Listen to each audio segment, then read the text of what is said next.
ఆంధ్రప్రభ. నేను మీ హేమమాలి. మరి ఇవాల్టి ఫిల్మ్ అప్డేట్‌లో ఏం అప్డేట్స్ ఉన్నాయో ఒకసారి చూసేద్దామా? సో, ఇప్పుడు మనం 'కార్తికేయ 3' గురించి మాట్లాడుకుందాం. ఏంటి 'కార్తికేయ 3' ఇంకా రిలీజ్ కాలేదు. దాని గురించి ఎటువంటి అప్డేటు లేదు. ఏంటి 'కార్తికేయ 3' అంటుందనుకుంటున్నారా? ఎగ్జాక్ట్‌లీ. ఇంతకీ 'కార్తికేయ 3' ఇంకా వర్క్స్ అయితే స్టార్ట్ అయితే కాలేదు గానీ, దాని గురించి ఒక ఇంట్రెస్టింగ్ అప్డేట్ అయితే మన ముందుకొచ్చింది. అదేంటో ఇప్పుడు తెలుసుకుందాం. సో, మనందరికీ తెలుసు 'కార్తికేయ 2' తెలుగు అండ్ హిందీ భాషలో రిలీజ్ అయ్యి ఎంత విజయం సాధించిందో.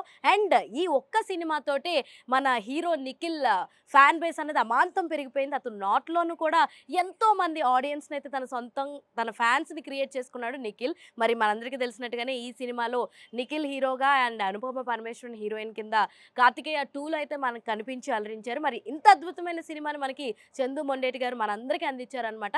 మరి ఇప్పుడు 'కార్తికేయ 3' గురించి ఎట్టకేలకు సో ఫ్యాన్స్ అందరూ ఎంతగానో ఎదురు చూస్తున్నారు. దీనికి సంబంధించి నిఖిల్ అయితే ఒక అప్డేట్ ఇచ్చేసాడు. అది ఏంటి అంటే సో 'కార్తికేయ 3' అన్నది అడ్వెంచరస్ థ్రిల్లర్ అని చెప్పేసి అండ్ దీనికి సంబంధించి వర్క్స్ అయితే స్క్రిప్ట్ వర్క్ అయితే జరుగుతుందని చందు మొండేటి గారు స్క్రిప్ట్ వర్క్ మీద కూడా ఆయన కూర్చుని రాస్తున్నారని చెప్పి అతి త్వరలోనే సో స్క్రిప్ట్ వర్క్ అంతా కంప్లీట్ అయిపోయాక సినిమా షూట్ కూడా స్టార్ట్ చేసేస్తామని చెప్పేసి ఒక చిన్న హింట్ అయితే నిఖిల్ ఇచ్చేసాడనమాట.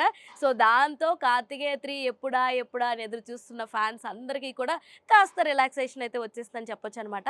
ఇంకా మిగిలిన వర్క్స్ అన్నిట్లి గురించి కూడా ఎప్పటికప్పుడు త్వరలోనే అప్డేట్ చేస్తారని నిఖిల్ అయితే తెలియజేయడం జరిగింది. అండ్ మనందరికీ తెలుసు రీసెంట్‌గానే నిఖిల్ ఒక పండంటి మగబిడ్డకి తండ్రి అవ్వడం ఇవన్నీ మంచి సక్సెస్‌ని అందుకుంటున్నాడు back to back. So 'Karthikeya 3'తో కూడా అంతే గుడ్ సక్సెస్‌ని అందుకుంటాడని చెప్పి తన ఫ్యాన్స్ అందరూ కూడా చాలా ఈగర్‌గా ఎదురు చూస్తున్నారు. సో ఇలాంటి ఇంట్రెస్టింగ్ అప్డేట్స్ కోసం చూస్తూనే ఉండండి ఆంధ్రప్రభ.